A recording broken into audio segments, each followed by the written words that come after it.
Do we need more stimulus right now? There's some disagreement. I mean, there are people in need. There is no doubt that there are some places where we could definitely use some relief. But what is the state, the snapshot of the economy as you see it right now? Well, I think what we're seeing is an economy on the rebound. I think there's no question in my mind that some people, as you say, Joe, they do need help.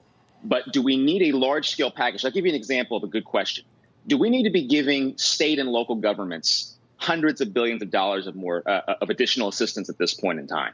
Is that really going to create an additional environment where we're going to see more job creation, more economic growth, and more prosperity? I think perhaps targeted assistance, perhaps some things for folks who are unemployed. But the notion of having a huge stimulus package at this point, I don't think is the right answer. And I don't think fundamentally gets to what we need at this point in time, at this point in the coronavirus crisis. Neera, do you think we need a full $2.2 trillion? And would you have even liked the original proposal to go through that Speaker Pelosi was proposing, something over $3 trillion? Or are we above stall speed already in the economy?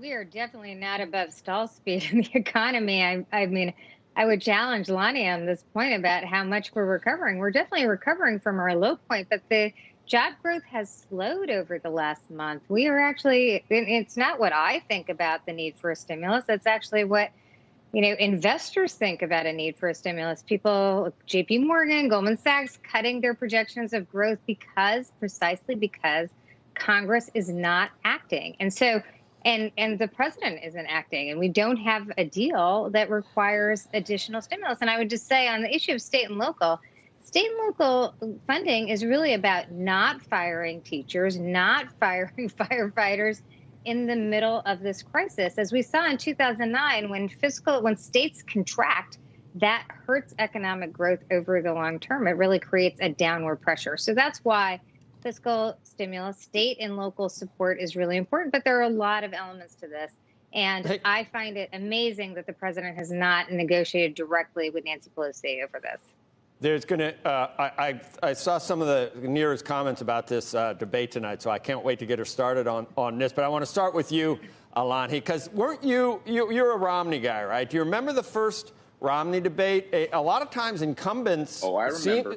A lot of times incumbents seem like they're, I don't know, coasting or something. And Romney was really, I don't know what happened on the next two debates. It was like a rope-a-dope or something. It was, I have no idea what happened. What do you expect tonight to see? Incumbents supposedly sometimes, don't do well in the first debate. Is that what you're expecting?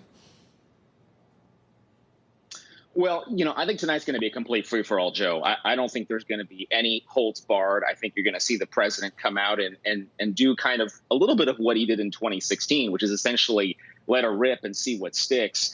The reality is nobody challenges presidents for the most part. And so they come into the first debate. They usually come in, a little bit of a sleepwalk, a little bit of a sense that they've got this. They've been dealing with these issues for 4 years.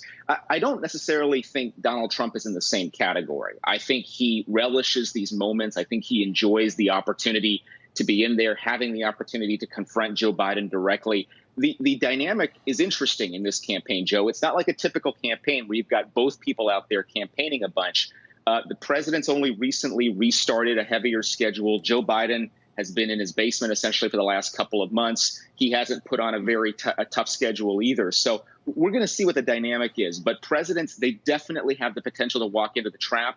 But tonight, I feel like Trump is going to come out and be pretty aggressive regardless of the circumstances. Andrew, I know you want in, but Neera's got to answer. But were you going to ask Neera a question, Andrew, about the debate or about the stimulus?